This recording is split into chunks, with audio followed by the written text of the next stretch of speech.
All right, welcome back. Welcome back. This is The Vent with Rod, and the title of this episode is called Watch What You Say. So, I posted on my page the other day a video of me, um, of somebody running from me, and me yelling a few things to them as they ran, right? So, to touch on that. So, me and the person that got into it, we work with each other at times doing what I do. I'm a traveling, I'm a traveling beer vendor, right? So there's different companies for whatever venue you go to that hire subcontractors to help with the beer sales and stuff like that. So with that being said, a lot of times, a lot of people like we're in the same places and stuff. So this person, I'm not gonna say their name.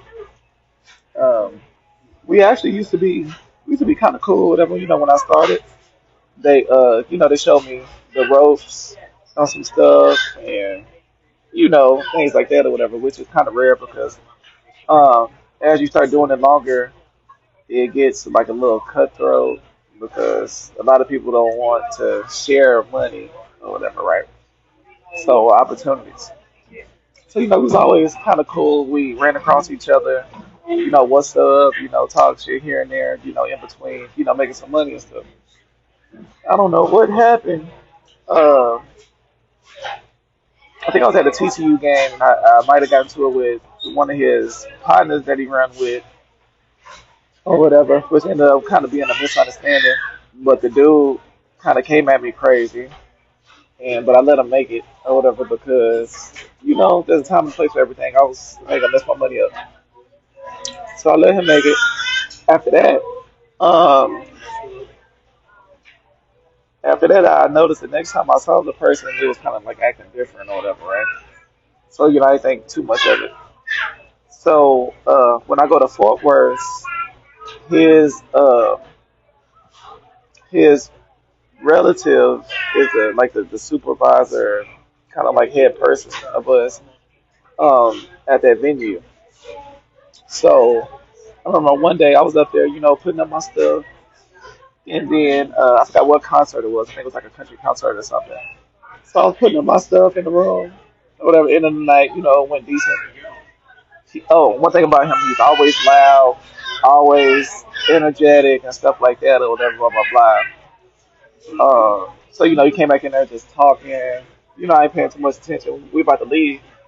So then he was rambling about something. Something told me to listen. And it was like, yeah,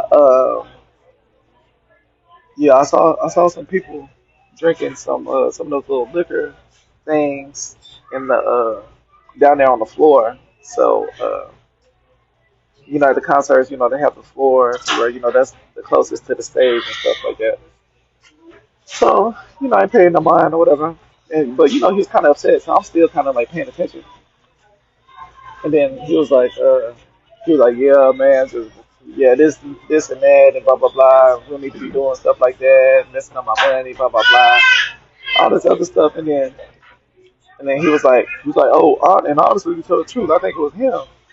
And he was like looking towards me, right? And I said, there's no way this dude is trying to put that on me. So for those who don't know, if he's sneaking alcohol or whatever into these venues, like you could get fired from there and you could get the company in trouble. So it's a big no-no. So I'm just so surprised. 'Cause like I said, we was always kind of cool, and then just to come like that or whatever, like threw me off. So I was like, I said, hey, I said that's a serious accusation for you to put on somebody. And then he was like, oh yeah, blah blah blah. So keep in mind, this dude, I'm 5'11", right? This dude's probably about 5'8", 5'7", maybe.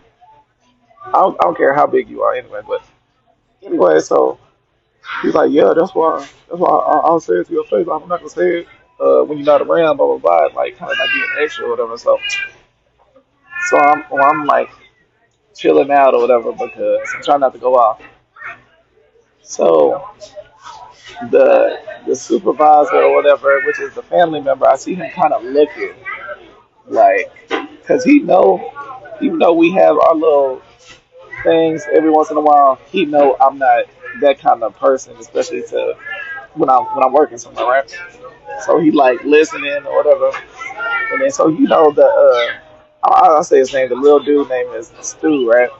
So he's still going on and then and I told the supervisor or whatever, I said I knew he was gonna be on some bullshit or whatever because usually I'm standing in a certain spot and I don't go down there to the floor. So as soon as I saw him down there, I gave him his little selling space or whatever, and I was like, "Hey, where can we go?" And I could tell by the face that he made when I first said it that he was kind of like reluctant to say it or whatever. And then so he told me whatever that was it. So that kind of set the tone or whatever. And then so he just kept rambling and kept rambling. And I said, "Look," I don't play about that. I said, "You could be taking money out my pocket and food out my son mouth or whatever." I said, I do not go for this shit or whatever. And I was kind of like was like walking up on him, and then uh, supervisor was like, "Hey, chill out, blah blah blah, that shit." And then so long story short, so I'm hot. So most of the physical altercations I've been in usually don't even like involve me directly. It's usually involving somebody that I care about or something like that. Because it's one thing for you to say and do something to me, but if it affects somebody that I care about or whatever, like it's even worse. It's like borderline. I get like borderline like psychopath type shit.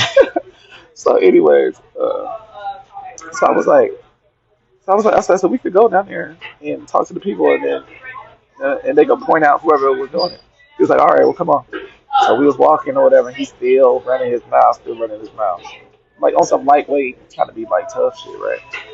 So I'm like, so we get into the like the employee little freight elevator or whatever, right? He's still running his mouth. I said, fuck all that. I said, we can hit stop on the elevator right now. And then the supervisor was like, no, Raj, you need to stop, you need to quit, blah, blah, blah. I said, no, because you keep saying this little slick shit I'm about to say, because if he really was on that, I said, we can hit stop on the elevator right now. And he kind of got quiet a little bit. And I was like, yeah, that's what the fuck I was saying. He was like, Raj, you need to stop. So, I was chilling, so we walked down there. I'm behind him, and then the supervisor behind me, right? Like 8 paces behind me. So I walk up, and then he stopped, and I stopped. And then he automatically, oh, how you know? How you know which girls I'm talking about? I said, I'm walking behind you, you dumbass. I was like, so anyways, just looking for more excuses. Supervisor walked up to the women and was like, oh, do y'all have any other liquor or something here? Of course they're gonna say no. And they was like, oh well, did you get anything from this person right here? And then they pointed at me. He was like, no. I said, exactly. So he walked back and he kept saying like little slick shit or whatever, right? So I was like, so I kind of let him make it because I knew if I would react, it would have been way worse. I did not feel like going to jail.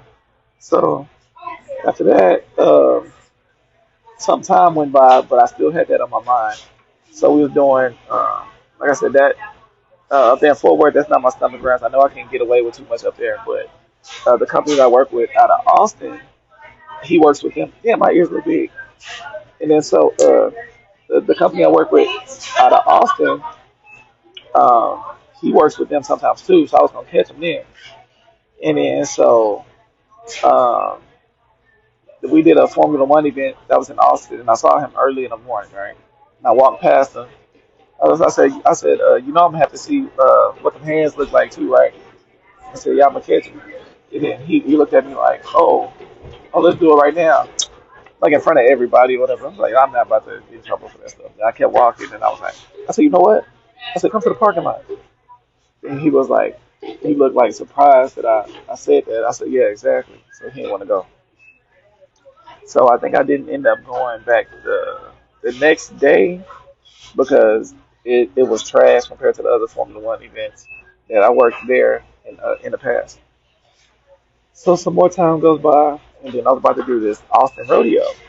and I knew that he might go to that one. So by that time came up, he had an issue to where he had got locked up because he was um, supposedly he got like a minor pregnant or whatever, like 16 to 17 or whatever, like some filthy shit. Keep in mind, this dude is older than me. Like I'm 31, he probably like 36 or something. So I like out of line, no matter how you slice or whatever, right? So I knew in my mind if I saw him in Austin, oh y'all got this pedophile working here, blah blah blah. If he said anything slick, jump off. Ended up not working there. So some more time went by. Um, Keep in mind, I've been labeled as a bully now because I got into it with this other dude that works there. Dude way bigger than me. Dude like 6'4", probably like 240 or something like that, whatever, right? And every once in a while he just says like little slick shit, trying to be like a little RoboCop dude or whatever. And, I don't mind trying to help people out or whatever, but he need to watch his tone. And every time I charge him up, I always want to tell somebody, right? Like the dude real soft or whatever. So the second time it happened, we was talking to the supervisor, and he was like, I've been tired of you trying to act tough and blah blah blah and all this other stuff. I said, I'm not acting tough. I said, but I'm not about to come up. I'm not about to deal with no BS. And a whole bunch of people have issues with these people, whatever. They just don't say anything. And I'm not worried about money like that. If there's something wrong going on, I'm gonna say something. Now it's different if you don't care about what I'm saying or whatever. Long story short, they was like, oh well, I'm gonna have some time to think about this and see how long it'll take for you to come back. Ended up being suspended from that company for 3 months because the dude, I guess he was acting like he was just so mad that tears would come out his eyes or something like that. Nobody worried about that bullshit. And then and in the conversation, I was like, oh, I heard that you doing this and that, blah blah blah. To him, I said, so I'm supposed to be. I said, what? So he told y'all was picking on him. The dude is big as hell, right? I said, all right. I already knew what time it was after that. So then, so I get suspended 3 months. After that ended, I finally went back. It was like a couple weeks ago, and I saw the dude or whatever. He walked by me. I tried to make no eye contact because I didn't want to be mad, right? Then he was walking by me another time. And then I'm trying not to make no eye contact, but I see him still staring at me, right? And then he like mumbled like he said like bitch to me or something like that, right? So under any other circumstances, I would have let him have it, right? But I couldn't because like keep in mind, I just got suspended for 3 months and I didn't even lay a hand on nobody. So I was like, okay, and I had to tell the supervisor or whatever. And I said, look, so and so did this, blah blah blah. And he kind of like had a smirk on his face, like I already told him to chill and blah blah blah that shit. So when he was on that smiling shit, I was like, I said, now look, I don't care about the dude actually doing it. I just know that if I do something to him and handle it how I want to, it's gonna be some shit. I said, so they think they can try me now because when they came and told last time, I got suspended for 3 months. So you just need to know that if something do happen, it wasn't from me starting up the shit. He's like, okay, like, 'cause I guess he forgot, like, I was the person who was gonna turn the shit up if something did happen or whatever. Like, no, don't play with me like that. So the next time I saw him, we was at a event in Dallas called Togetherland. Um, and I saw him, right? I said, "Oh yeah, perfect." So it's with that company that I work with out of Austin. That's my stomping grounds, right? So he was sitting by somebody I'm cool with. So I shook so and so hand, shook somebody else's hand, and then he tried to like put his hand up to shake my hand. I said, oh this pedophile ass. Nigga." I said, who got him working here? He's like, man, you don't even know what happened. I said, I'm not worried about shit that happened, whatever. Like he like got up and started walking toward the door. I said, oh yeah, this is what I want. He was like, no, because blah, blah, blah." I said, I'm not trying to do no talking. And then he like being loud. I said, stop making a scene. He was like, oh, you trying to crash out in front of blah blah blah. I said, Doc, you the only one making a scene. Go outside. Went outside. We was walking around. Keep in mind, this early in the morning. Ain't nobody out here yet. So when I seen this one black dude was following us, right? And then he was like, man, you got people watching me. He was like, oh, no, I'm just trying to make sure ain't nobody got no gun and no knife or whatever. Blah, blah. I said, oh, yeah. I said, yeah, we good or whatever. I said, I already know how they be doing up here in Dallas, so I said, nah, we know that we ain't from here. So I'm walking around, trying to find a spot. He's like, man, you trying to crash out, blah, blah, blah, good stuff. And blah, blah, blah. I said, look, I said, ain't nobody up here. I said, I told you I was going to catch you. I said, so and so can't save you, they ain't around or whatever, blah, blah, blah. So I was like, I told you you don't have to show me what's up. And then, so we walking for a little minute. He's like, man, I ain't about to fight you. I ain't about to fight you. I said, yeah, I know you don't want to. I said, yeah, 'cause you can't be saved over here. And I told you I was going to catch you. I said, what the fuck I thought? And then I guess that gave him like some little like boost in testosterone. He was like, oh man, come on, come on. So we got around to this little ducked off place where nobody was. And what I like to do when I'm fighting or whatever, if I have the chance to set up, I like to set up my phone somewhere to record it. Because for one, I'm gonna embarrass you. Two, I'm gonna do you bad, and then three, I'm gonna post it just to make sure you can't lie on nothing. Because in the past, I beat up people and they said like three people jumped them and stuff like that. Because like I do people very bad. Because I do not like fighting. I'm not a bully at all. But if you fuck with me, then I'm gonna get you. And they try not to be like that. So anywho, I'm about to set the phone up, right? Then before I put my phone in, I looked up. The dude had like his hoodie in one hand and something in his other hand. So I'm like, hey, put your hoodie down over there. He's trying to hit no excuse, like what the fuck? And then but some told me to look at this hand, right? This dude had a knife in this hand, right? I said, this dude talking all this hot shit. And you got a knife? So that's when I was recording or whatever. I said, oh, you got a knife? I said, put the knife down. Scary ass. He was like, oh, you recording? I'm not like, I guess in his mind, he told himself I was trying to record him to get him in some trouble. No, what the fuck? Why would I record you to get you in some trouble? For one, I didn't know you had a knife, and two, I'm basically the antagonizer in this situation if nobody knows nothing about the situation. For what led up to that or whatever, so I'll be getting myself in trouble if it was to be seen by the wrong person. So I was like, oh, this scary ass dude. He started running, so I'm calling him out his name and all this other stuff, trying to get him to, put the knife down and tell me to come and fight, which I didn't know. I knew he didn't want to fight.